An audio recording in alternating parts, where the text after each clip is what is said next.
Bem-vindos ao Brasil a bordo do Tara.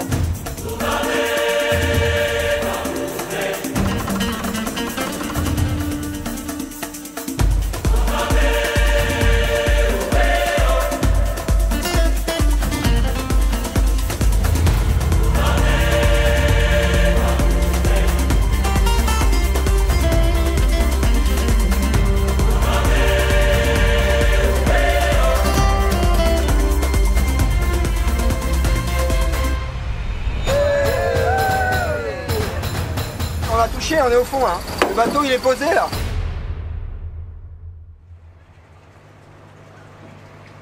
Bienvenue dans cette nouvelle vidéo. Aujourd'hui, je réalise un rêve. Je me trouve au Brésil, à bord du Tara. Je vous embarque une semaine avec moi pour découvrir la mission microbiome, ce que c'est, à quoi ça sert, et puis aussi découvrir la vie à bord, comment ça se passe. Je réalise la chance que j'ai d'être à bord du Tara, c'est une expérience incroyable. J'espère que ça va bien se passer, que je vais pas trop être malade.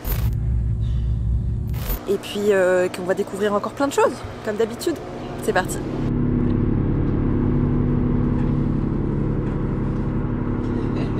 Je connais ça, je connais. C'est un peu de vlog. Oui, chacune a sa technique, mais normalement c'est un peu la même.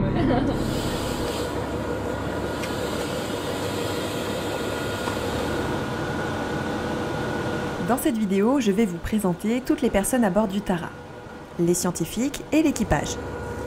Et on commence tout de suite avec le capitaine. Alors Samuel Audrin, je suis capitaine du Tara et je travaille à bord depuis à peu près 17 ans. Le Tara, il y a quand même plusieurs particularités. Déjà, c'est un grand voilier, mais finalement c'est un petit bateau de travail. Mais grâce à ça, en fait, on peut s'inscrire sur des missions très longues. On part pendant 2 ans sur une mission, il y a eu d'autres missions qui ont duré 4 ans, etc. Faire partir un bateau océanographique classique qui coûte très cher, c'est super compliqué de le faire partir longtemps. Également, de par sa taille, en fait, on ne peut pas embarquer un représentant de chaque laboratoire. Tara Microbiome, il y a probablement une 40aine de laboratoires qui gravitent autour du projet. Donc ça demande en fait aux scientifiques de s'organiser en amont de la mission, d'établir des protocoles qui vont satisfaire tout le monde. Et donc en fait il y a vraiment un travail de coopération entre les laboratoires et entre les disciplines, et ça rend le travail très global et très intéressant. La mission microbiome se déroule en Atlantique Sud. Leur trajet sera donc le suivant. Départ de l'Orient en décembre 2020 pour arriver dans les canaux de Patagonie, faire le tour de l'Amérique du Sud, côté Pacifique et côté Atlantique, descendre jusqu'en Antarctique, remonter le long des côtes africaines, rejoindre l'Europe et revenir à l'Orient en octobre 2022. Le bateau en fait il tourne tout le temps, il y a toujours une équipe de marins à bord, on est 2 par poste, donc on se relaie tous les 3 mois. Là le bateau part 2 ans, évidemment, nous les marins aujourd'hui on ne part pas 2 ans. Les scientifiques c'est pareil, ils se relaient avec un rythme différent. Et ce qui crée la bonne ambiance finalement pour moi, c'est aussi le fait qu'on soit une petite équipe et ça demande à tout le monde de travailler ensemble. Il n'y a personne qui est là pour faire le ménage de l'autre, etc. Les marins sont amenés à travailler avec les scientifiques pour collecter des prélèvements. Les scientifiques et les autres, donc journalistes, artistes, sont amenés à faire des cartes de navigation, à nous aider pour envoyer les voiles. Voilà, donc en fait, tout le monde apprend de l'autre. C'est un peu un projet passion pour tout le monde, bien évidemment. Avec Tara, en fait, on cherche à faire de la science de haut niveau, c'est ce qu'on fait. Il y a comme une grosse communauté scientifique qui suit Tara et qui nous aide à construire des projets. Et vraiment, c'est vraiment de la science de haut niveau. Et on cherche à le partager avec le plus grand nombre. C'est pour ça qu'à bord, on a souvent un artiste, on a des journalistes, on envoie des photos, des vidéos, des écrits. Et dès qu'on arrive aux escales, eh bien, on cherche à partager le projet au maximum. Donc généralement, on fait venir des écoles à bord, des décideurs politiques, des associations. Qu'est-ce que tu aimes le plus à bord de Tara et ce que tu aimes le moins? Ça, c'est une question super personnelle. Donc ce côté pluridisciplinaire. Et vu que c'est encore une taille de bateau à taille humaine, mais finalement, j'ai eu l'occasion de faire les différents postes. J'étais mécanicien, j'étais plongeur, j'étais second, capitaine, marin au pont, etc. Il y a cette possibilité d'aller apprendre sur tous les postes. Le sujet pour lequel on travaille, on a foi là-dedans, donc c'est ça qui rend la chose très intéressante. Après, je dirais que ce qui est le plus difficile aujourd'hui, mais ça c'est plus avec les années qui passent finalement, c'est que quand on est embarqué, ben voilà, c'est pas facile en fait d'avoir une vie de famille, il y a moins de vie culturelle avec l'extérieur, il y a d'autres rencontres, il y a moins de sport, voilà, et avec la vie de famille, bien évidemment, c'est aussi particulier.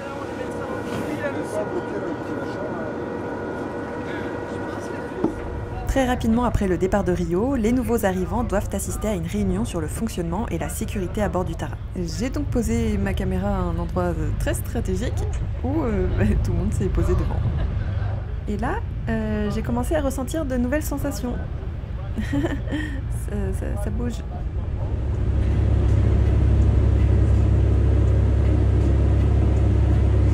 Journal de bord, première journée sur le Tara. Donc là on est sur la route pour aller à Santos. Les premières heures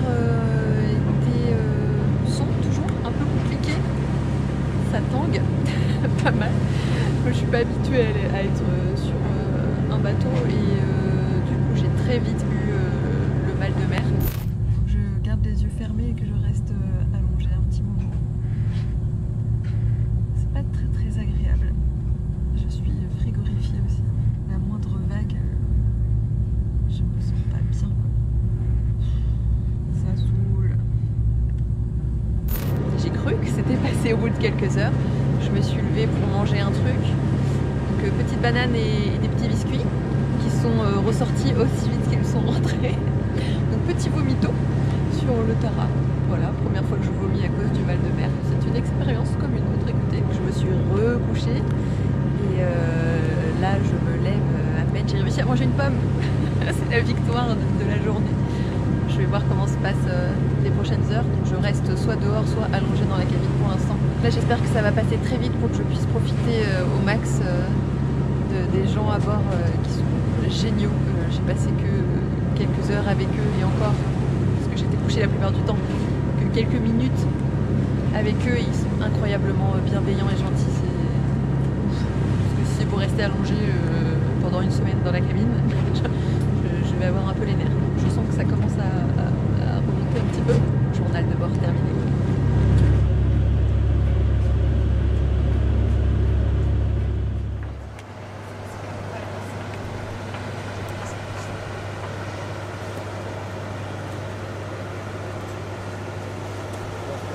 Là on vient d'arriver à Santos, on s'est mis à l'ancre dans la rivière et on nous propose d'aller à quai. Donc on a envoyé une embarcation là pour regarder quelle est la profondeur le long du quai, si c'est suffisant pour nous, si ça convient, etc. C'était parfait. Ah, merci. Parfait. Oui, la perfection c'est quelque chose qui se travaille, c'est juste à côté de l'imperfection. Donc quand on y est, il ne faut plus bouger du tout. Ça reste entre nous ça. Hein. Pas du tout.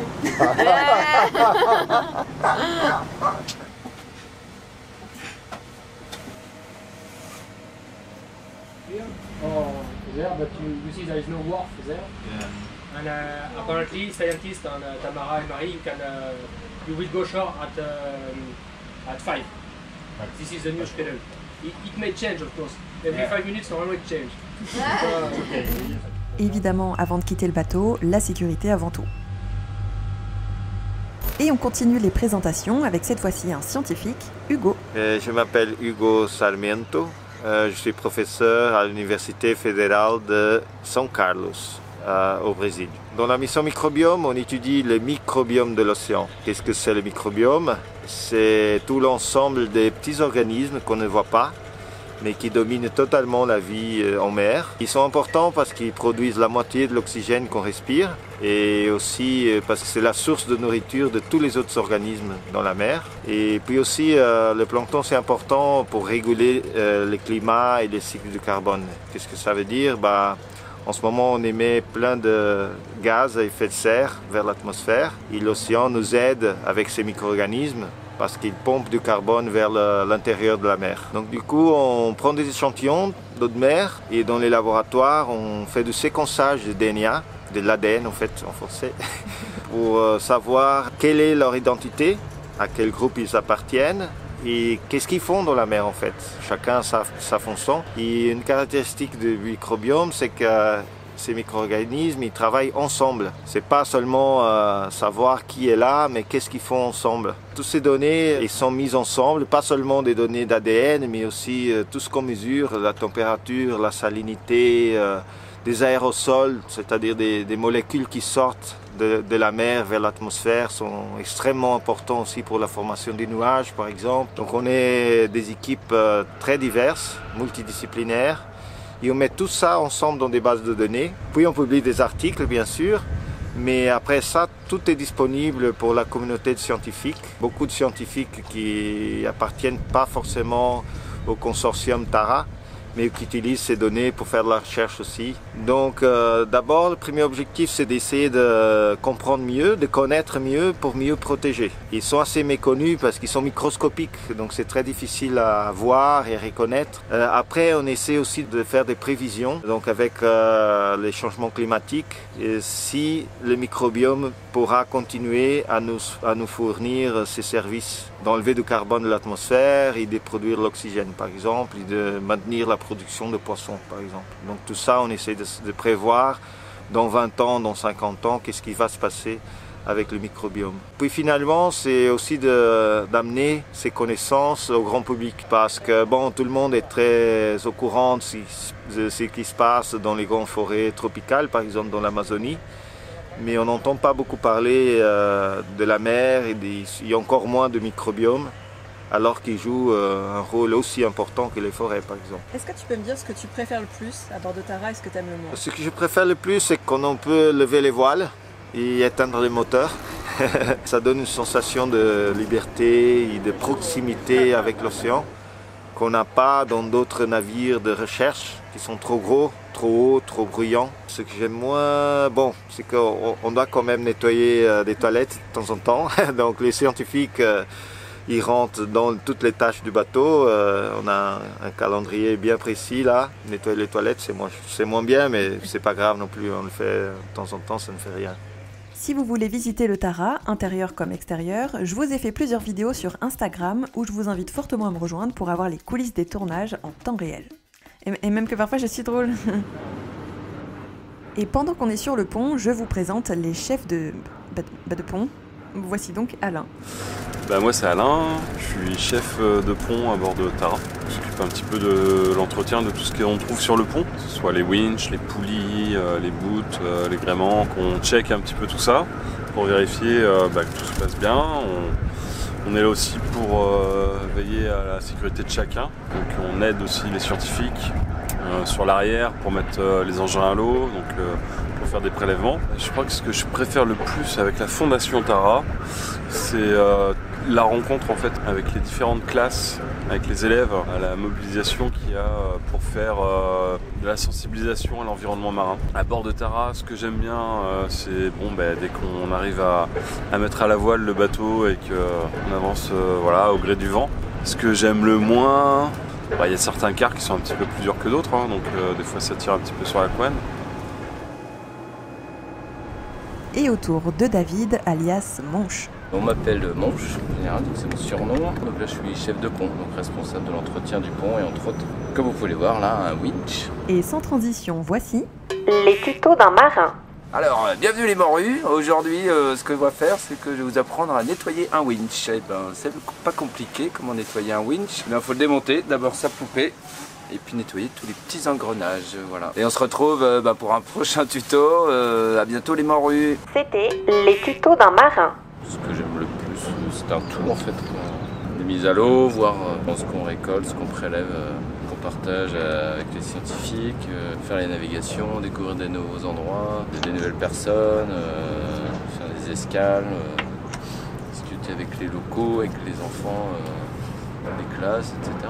Il n'y a pas grand chose que je n'aime pas sur Tara.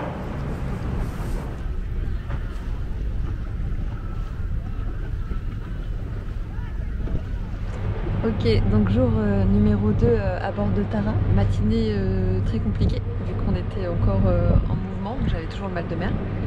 Sachant qu'hier soir j'ai encore vomi mon repas. Je rigole mais c'était horrible. Donc ce matin je pouvais pas me lever de mon lit. À peine un pied dehors, j'avais la tête qui tournait, nausée et envie de vomir. Ensuite on est arrivé à Santos. Et là on est toujours à Santos. Donc on ne bouge plus, donc j'ai pu enfin sortir de ma cabine et découvrir les gens. Il y a donc des gens sur ce bateau. Non, en vrai ce matin j'étais très frustrée. J'avais l'impression de perdre des journées précieuses à bord du Tara. Donc j'étais un peu dégoûtée. Donc aujourd'hui j'ai pu faire quelques petites interviews des gens à bord. Et puis en fin de journée il y avait une conférence avec plein de politiciens, le maire de Santos, etc. Allez, on quitte le bateau, je vous emmène rapidement à cet événement. Não, é incrível.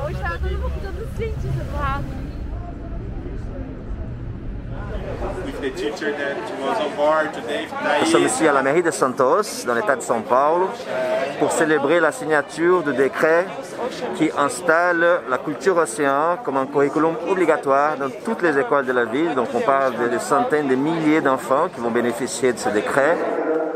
La définition des objectifs d'alerte, realmente faz parte do consórcio científico. Essa sustentabilidade do oceano.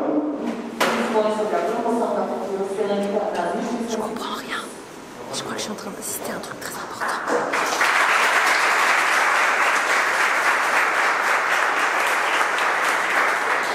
Ça commence ici le changement. On les entend aussi. C'était des feux d'artifice. Moi j'ai cru que c'était des feux. Mais c'était incroyable d'être assise là et de voir du concret en fait, de les voir signer ce petit bout de papier, de se dire que ça y est, il va y avoir plein des milliers d'enfants qui vont avoir des cours sur l'océan et c'est une première mondiale. Donc je suis trop contente de les rencontrer et de pouvoir vous partager un peu de leur vie ici à bord du Tara. On se retrouve demain.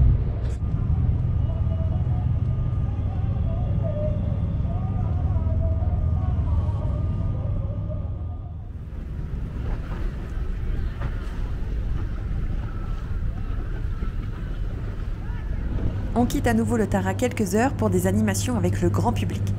C'est une des missions de la fondation Tara Océan. À chaque escale, ils font de la sensibilisation auprès des locaux. Et c'est trop cool.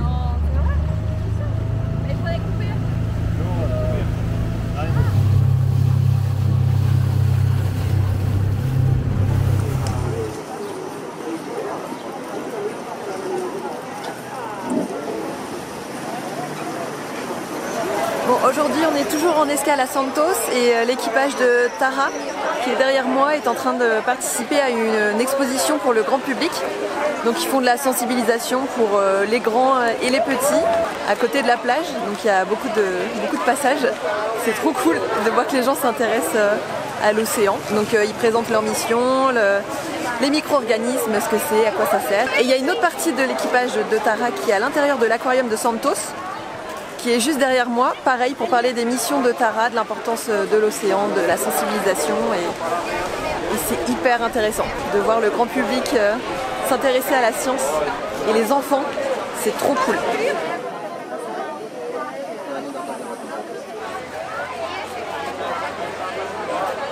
Ça c'est des microplastiques. Le plastique, avec les intempéries, il se casse dans des morceaux de plus en plus petits. Il devient de la taille de plancton, donc il peut être confondu avec la nourriture. Donc à la fin, les poissons ils mangent du plastique au lieu de manger du plancton.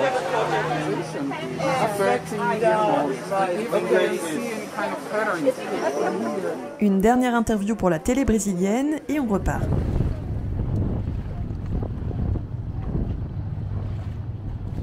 D'ailleurs, à bord du Tara, il y a un observateur brésilien avec nous, et c'est Tobias. My name is Tobias. I'm a lieutenant of the Brazilian Navy.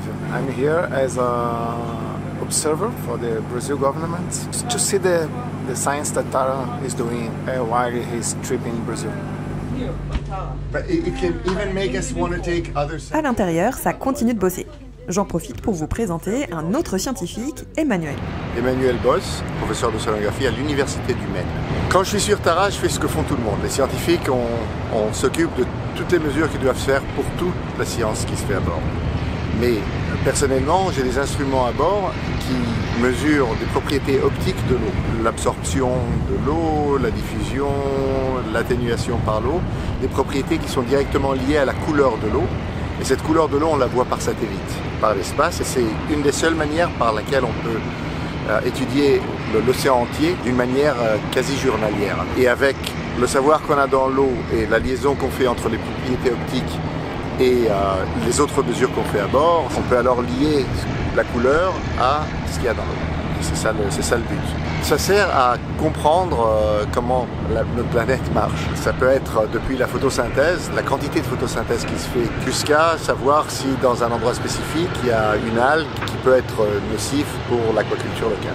Alors, ce que j'aime le plus, c'est le fait qu'on est tous pas plus ou moins égale sur ce bateau, ce qui est très différent d'autres bateaux scientifiques. Il y a ça et il y a le fait que dès qu'on arrive au quai, tout le public vient à bord. Ça j'adore, je trouve que c'est très important.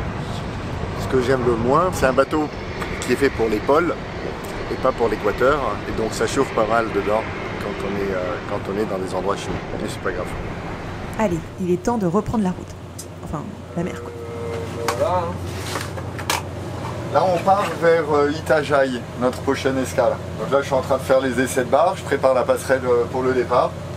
Et pendant ce temps-là, on est en train d'amarrer l'embarcation qu'on vient de remonter. Et on est presque prêt, là on va remonter le mouillage dès que les moteurs sont chauds. C'est le moment où je disparais dans la cabine pour vomir. Bah non, pas du tout, tu vas voir, ça va être super. Là. Bizarrement, j'ai pas confiance. Tu peux avoir confiance, regarde, il y a je sais pas combien de temps t'as pris un stugeron là. À chaque fois tu me dis stugeron. En total. Je pense à l'esturgeon. Ouais, un estugeron, t'as pris un estugeron. J'ai pris un esturgeon il y a une heure. En totale protection. 12 seconds later.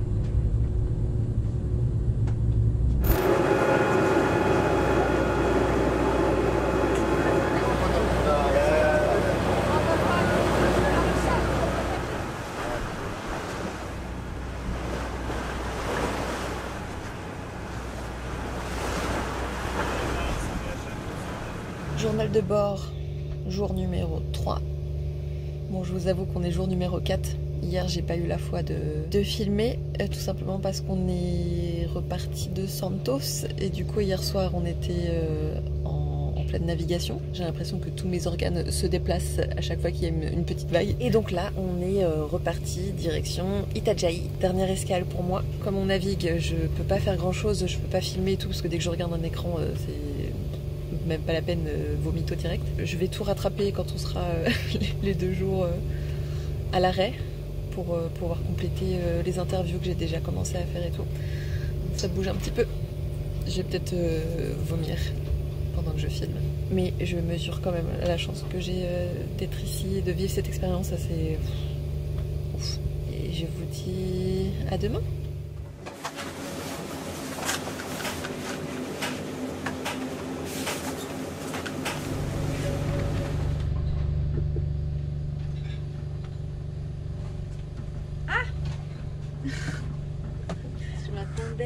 Ça va Tamara? Yes. Qu'est-ce que tu vas faire là? On va regarder dehors si on va à terre. On m'a dit tout à l'heure qu'on était à 130 km des côtes. On va voir s'il y a un côté vivant. Ah bon, tu viens pas? Non. Vous venez pas? Tu veux les emmener? On y va. Yes. Let's go. Ici il y a des cabines. On voit personne. N'oubliez pas que si vous souhaitez visiter le Tara, ça se passe sur mon compte Instagram. Brazil is over there. Somewhere. Marie, I feel really bad that she is not here with us. Ah yes, Marie is occupied, surviving. Meanwhile. De nouveau hyper vivé. Vous voyez la personne derrière là? Là, oui, voilà. Ben, je vous présente Sophie. Sophie Bain, une des marins cuisinières à bord de Tara. Mon rôle à bord, cuisiner pour tout l'équipage, gérer les stocks à bord et je file évidemment un coup de main pour tout ce qui concerne les manœuvres, arrivée de port, hissage de voile. Elle est très heureuse d'être à bord sur ce bateau, sur cette belle goélette mythique. On a de la chance de participer à la science fondamentale, à la recherche fondamentale. Donc c'est génial de faire partie de cette aventure, on est très fiers évidemment. Et heureux de le partager avec les gens qu'on aime. Bisous maman. Ce que t'aimes le plus, c'est ce que j'aime le plus, c'est mon concubin, c'est Thomas. Oh yeah.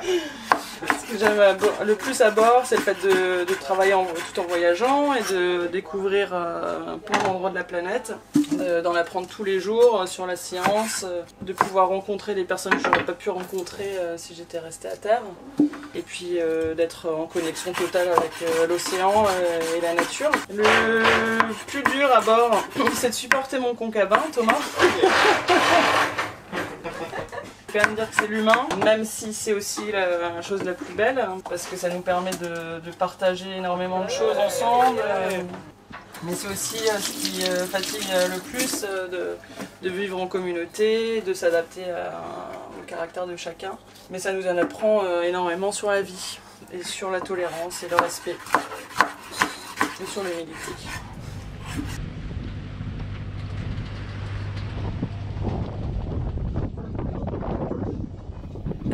Actuellement en train d'essayer de survivre. C'est pas facile, d'accord? Non, mais je suis sûre, il y en a qui rigolent. Pendant ce temps, à l'intérieur, ça travaille toujours.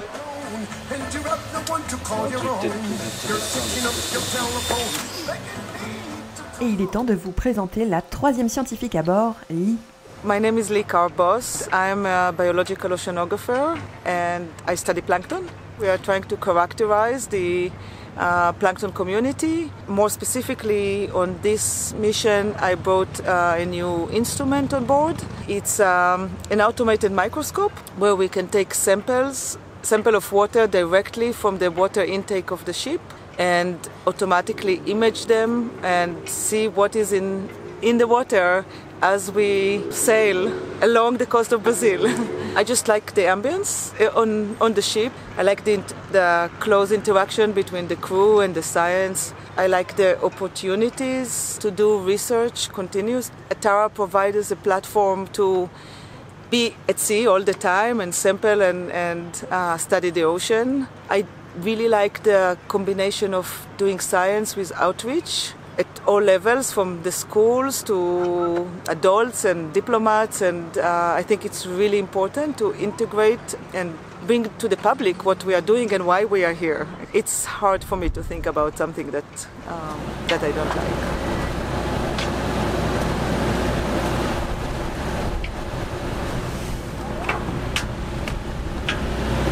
Là, on est en train de préparer les voiles. Le vent a monté, il se stabilise. Donc on va peut-être envoyer les voiles. C'est pas encore sûr, mais on se prépare pour ça.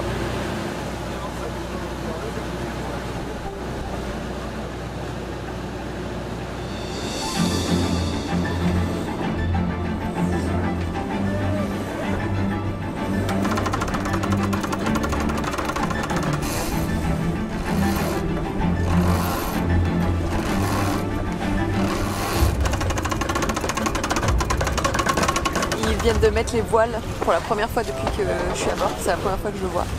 C'est tellement impressionnant, l'esprit d'équipe qu'il y a pour monter les voiles. Bon, j'ai pas les termes de bateau, voile et tout.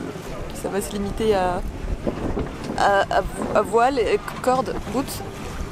Bref, c'était impressionnant à voir. Là, ils viennent d'arrêter les moteurs. Ça tangue un peu. Je commence à le ressentir intérieurement.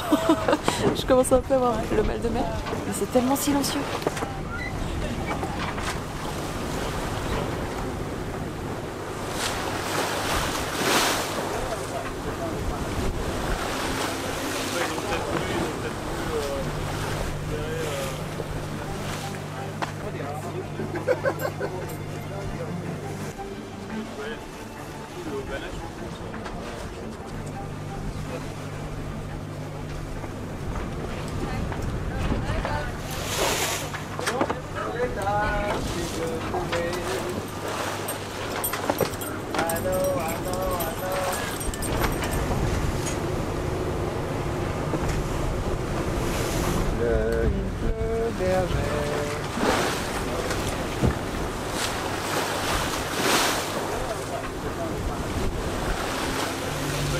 Ça fait plus de 6 heures, il faut que j'aille voir mon dealer. Je suis en manque. Je vous ai dit que vous pouviez visiter le bateau sur mon compte Instagram? Bon, ok, j'arrête. Bon appétit, oui Marie. J'ai besoin de mon dealer. Ah, la drogue, s'il vous plaît. Ouais, demande à Sam, ils sont en bas. Demande à Sam. Ok. Sam, c'est dealer numéro 2. On a changé de dealer. Sam, il est mis dans l'affaire. Marie. Oui, je vais essayer de commencer avec lui. C'est la belle vie. Sam, apparemment c'est toi mon deuxième dealer. Ok. C'est sur la drogue là. La drogue, please. La drogue. Attention parce que ceux de sable ils sont forts. Ah. Merci. Là, c'est des spéciaux. Attention. Merci beaucoup.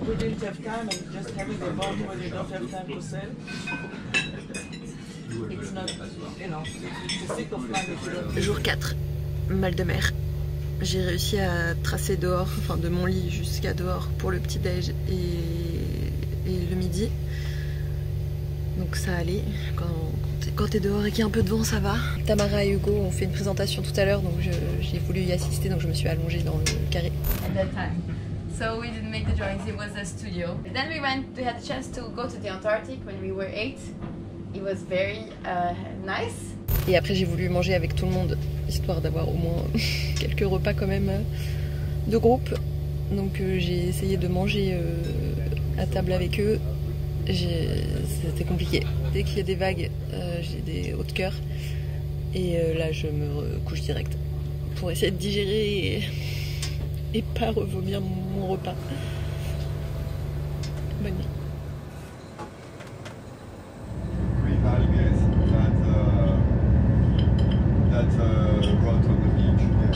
They make, when you have a bloom of them, this is where you see a lot of foam in the ocean. On a du bien d'arriver après une petite traversée bien sympathique, bien mouvementée. Ça s'est fait un peu brasser. Mon corps va s'en souvenir.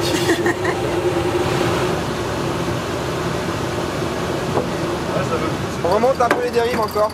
T'as compris, on a touché, on est au fond là. Le bateau il est posé là. Il s'est passé quoi, capitaine? On a touché le fond?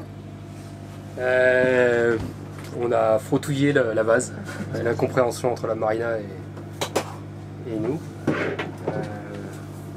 bon, c'est pas grave du tout. Et on continue les présentations avec Léo. Je m'appelle Léo et je suis mécanicien sur Tara. Donc mon travail ça consiste à maintenir un petit peu tous les systèmes qu'il y a sur le bateau. Donc sur le bateau on a besoin d'électricité, on a besoin d'eau. Pour la science il y a plein de petites plomberies à faire, des choses comme ça. Puis voilà, comme c'est une expédition il faut un peu anticiper les soucis techniques qu'on peut avoir avec des pièces détachées, des choses comme ça. J'ai envie de dire ce que j'aime le plus c'est le huis clos et puis ce que j'aime le moins c'est le huis clos. Déjà c'est travailler pour quelque chose qui a du sens. C'est pas évident de nos jours. Et puis le bateau c'est fort, c'est prenant, on est souvent on est dépassé par le groupe et puis par l'entreprise que ça constitue d'être sur ce bateau et de faire de la science.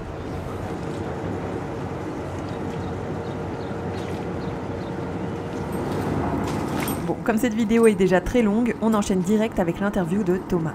Je m'appelle Thomas, je suis ingénieur océanographe à bord et je m'occupe de tous les instruments scientifiques qui sont dans le bateau et qu'on met par-dessus bord pour analyser, prélever, échantillonner, regarder un petit peu ce qui se passe sous l'eau. Je peux te montrer la rosette, elle est là-bas, tu veux que j'aille t'amener à la rosette? Que je te la présente?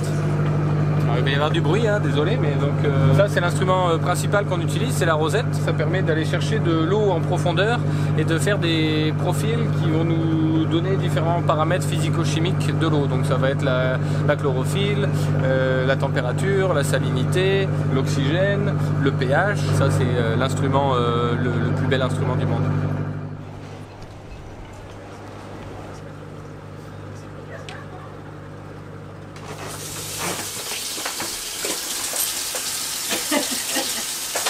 Et je suis partout. Infernal celle-là. C'est quoi alors? Eh ben c'est la corbeille des chiottes. Tu me demandais hier ce que j'aimais pas faire. Ça va encore, non c'est plus la vaisselle du midi là, avant la sieste. Ouais, chacun a des petites tâches ménagères tous les jours. Et ça en fait partie. Je vais pas te filmer en train de... Ouais, ce serait gentil. Tu veux que je nettoie l'objectif? Il y a le céleri qui, il y a des petites feuilles qui commencent à être un peu passées, mais c'est tout.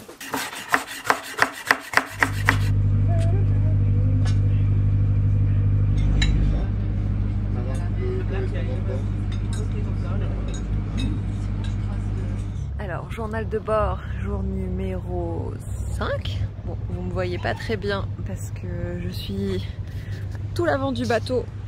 On est à Itajaí, on est arrivé ce matin. J'en ai profité moi pour finir toutes mes interviews de l'équipage et des scientifiques. Et ce matin ça allait beaucoup mieux. J'ai réussi à déjeuner pendant que le bateau avançait. J'ai même réussi à prendre ma douche pendant que le bateau avançait. Ça faisait genre 3 jours que je m'étais pas lavée vu que j'avais le mal de mer. Non, c'est pas vrai. J'en profitais quand on était à l'arrêt pendant les escales. Donc trop contente de me sentir enfin bien et moi-même et de profiter des gens à bord, de la vie à bord. Ça fait vraiment du bien. Ça arrive un peu tard vu que je m'en vais après-demain. Il y a un capybara juste en face de nous. Il y en a même 3-4 à côté. C'est trop cool. Première fois que je vois des capybaras. C'est impressionnant, hein. C'est le plus gros rongeur du monde. Après, c'est le castor. En fin de journée, je leur ai demandé à tous de se réunir pour faire une petite photo de groupe. J'aime beaucoup les photos de groupe. Pour faire des souvenirs, c'est trop chouette, je trouve. Voilà. On dit pas du tout hola ici en fait. Bonjour. Avec l'accent normand. Bref, là il y a pas mal de gens qui partent demain, donc c'est petit apéro pour tout le monde, c'est trop cool. Qu'est-ce que c'est que ça? J'ai un mulet mais devant. Mais c'est quoi? J'ai pas de frange moi là-bas. Qu'est-ce qui s'est passé ici? C'est très long ce journal de bord. La vidéo va faire au moins 1 heure. Pas grave. À demain.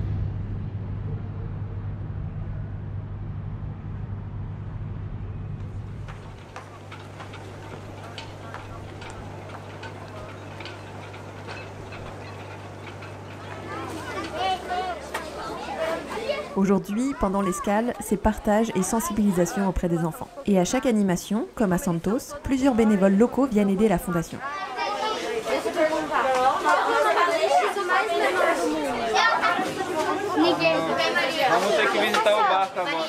Il est temps de vous présenter mon dealer numéro 1, Yves. Je m'appelle Yves Tournon, je suis second capitaine à bord du Tara, ce qui veut dire que je m'occupe, disons, des personnes. Je suis en charge de la sécurité et du bon fonctionnement de l'organisation du bord. Et puis, comme tous les autres marins, je participe au quart, à l'entretien du navire et aux manœuvres.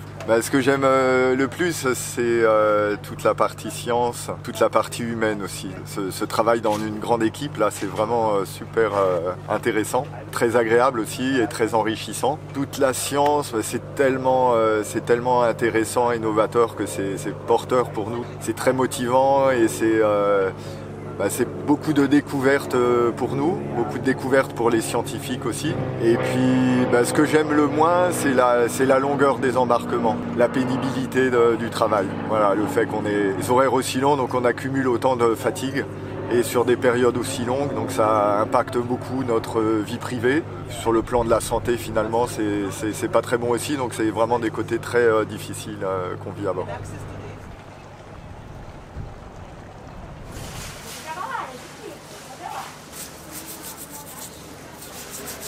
Allez, on termine les présentations avec ma concabine Tamara. Je m'appelle Tamara, j'ai 24 ans, je suis écrivaine, navigatrice. Il y a 2 jours, j'arrivais de ma première traversée de l'Atlantique en solitaire sur un tout petit bateau, des 26 pieds. Ça m'impressionne, la taille de ces bateaux-ci, c'est très différent. Et Tamara, c'est ma coloc de cabine. Pendant une semaine, on était toutes les deux. Elle a supporté mon mal de mer. Mes vomissements. On a partagé plein de moments sans se voir. Un humain incroyable. Je vous invite fortement à suivre Tamara sur les réseaux. C'est un vrai jambon comme on les aime. Bon, mon aventure à bord de Tara touche à sa fin. C'était une expérience incroyable, même s'il y a eu pas mal de frustration à cause du mal de mer. J'ai quand même bien profité de la vie à bord, de découvrir tout l'équipage, leur vie passionnante. Même s'il n'y avait pas beaucoup de manips scientifiques, découvrir leur mission sur le microbiome, c'était hyper intéressant. C'est bizarre parce que depuis que je suis descendue du bateau, le sol il bouge. Je me sens plus stable sur le Tara que sur la terre ferme maintenant. C'est dommage parce que je m'en vais. Bon, avec une vidéo de 15-20 minutes sur YouTube, je peux pas vous montrer et vous faire ressentir tout ce que j'ai pu vivre à bord. C'est tellement intense. En plus d'être sur un voilier en pleine mer, au moment tu vois plus les côtes. Enfin, c'était tout nouveau pour moi et waouh. Je crois que la chose la plus importante à retenir, c'est que j'ai réussi à voler une casquette Tara. J'ai aussi volé plein d'autres trucs, mais ils le savent pas encore. Non, c'est pas vrai. On m'a juste donné une casquette et je suis trop contente. J'adore les galquettes. Ce qui m'a marqué à bord du Tara, c'est vraiment l'ambiance entre tout le monde, que ce soit les scientifiques ou les marins. Tout le monde est au même niveau, tout le monde se respecte, tout le monde est bienveillant, ça rigole tout le temps. Tu te sens vraiment comme chez toi et vraiment bienvenue. Je me sentais pas très bien d'avoir le mal de mer et du coup de pas être trop présente. Et tout le monde était hyper gentil à me demander si j'avais faim, si j'avais soif, si j'avais besoin de quelque chose. Ça fait du bien d'avoir ce côté vraiment humain, c'est vraiment appréciable. À bord du Tara, on mange aussi très bien. Et je dis pas ça parce que Sophie m'a menacée si je ne le disais pas. Si vous voulez en savoir plus sur la Fondation Tara, sur les missions précédentes, je vous invite à aller sur le site de la Fondation Tara et à les suivre sur les réseaux sociaux pour savoir où ils sont en temps réel. Enfin, Tara, moi je les suis depuis des années. C'était un rêve de venir sur ce mythique bateau. Bon, je sais plus ce que j'ai dit, ce que j'ai pas dit. J'ai dû oublier plein de trucs. Je vous remercie d'avoir regardé cette vidéo jusqu'ici. On se retrouve comme d'habitude dans les commentaires et je vous dis à très vite pour de nouvelles aventures.